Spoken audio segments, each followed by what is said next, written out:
Most people think that doing real estate investing is risky, but the real risky thing that most people are doing is depending on one stream of income, corporate America, and working 40 hours a week or more. So in this video, I'm going to break it down and talk a little bit more about this and how what you're doing is really the risky thing and you're not really seeing it. All right, so when I talk about being risky, again, I've been in this situation too by working at corporate America, working at these plants, working 12-hour shifts. This is so risky because I actually had this situation happen to me to where I actually got laid off. And being laid off is a feeling that you don't want to go through. Having kids and my wife to take care of, right? Stay-at-home mom, only one stream of income. Once that's taken away from you, that says a lot. That does a lot. And I remember that's what got me into real estate. And actually, looking back, hindsight, I needed that. And it taught me a lesson. Never be so dependent on one stream of income. I like what Warren Buffett said. He says, one stream of income is too close to zero. And it's so much the truth. I never owned that company. You never own these companies that you work for. That's the risky part. They can let you go at any given moment. So real estate is not risky. Working for somebody else for 40 years is risky because, again, it's not yours. And the thing is, you can kind of minimize your risk. So what did I do as I entered into the real estate game?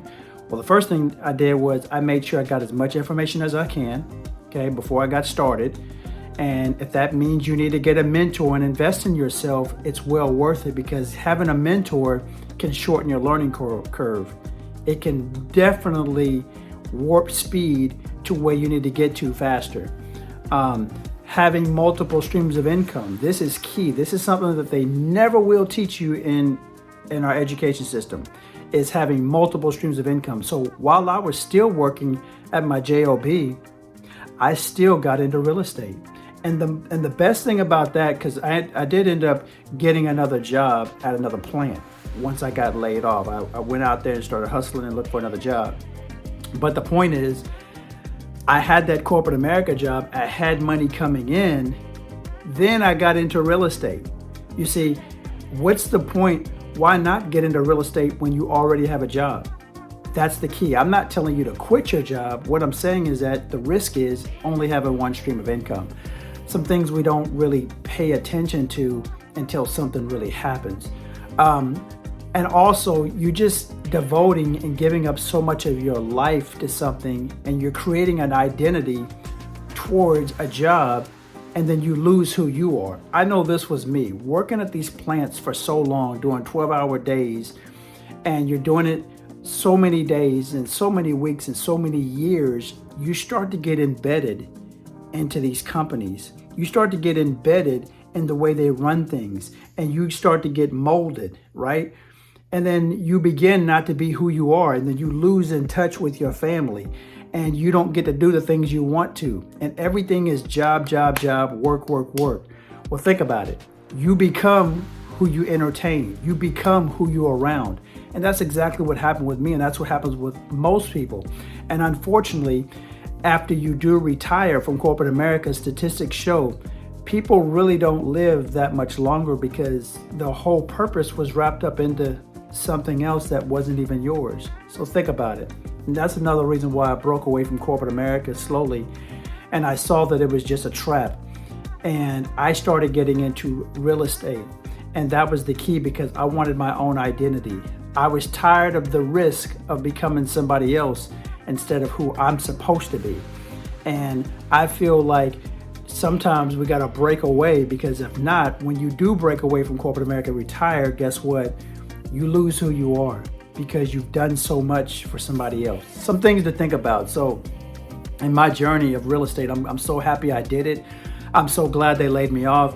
It was a mind shift change and I needed it. But the key was the risk that I really had. And after all the dust has settled and I've gotten older and more mature, is that having one stream of income, that's the risk that you don't want to take because it's not your company.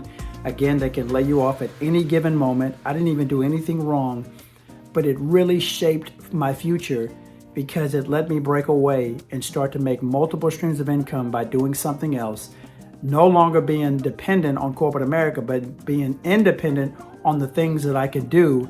And I started to build, and I'm leaving a legacy for me and my family. And that's something that I can enjoy and that I love, and helping other people.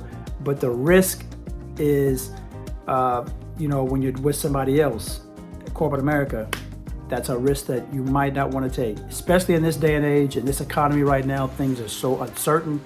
You need to have a backup plan. You need to have more than one stream of income. You can look it up. Do what the wealthy do. Success leaves clues. They have at least 6 streams of income. So if one stream dries up, they still have another stream of income.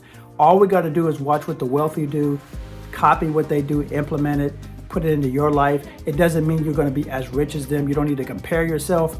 Compare the strategies, compare the methods, compare the steps that they did and what they do, so that you can do the same thing for yourself. All right, see y'all in the next video. And if y'all like this, please leave a comment, subscribe, and stay tuned for more.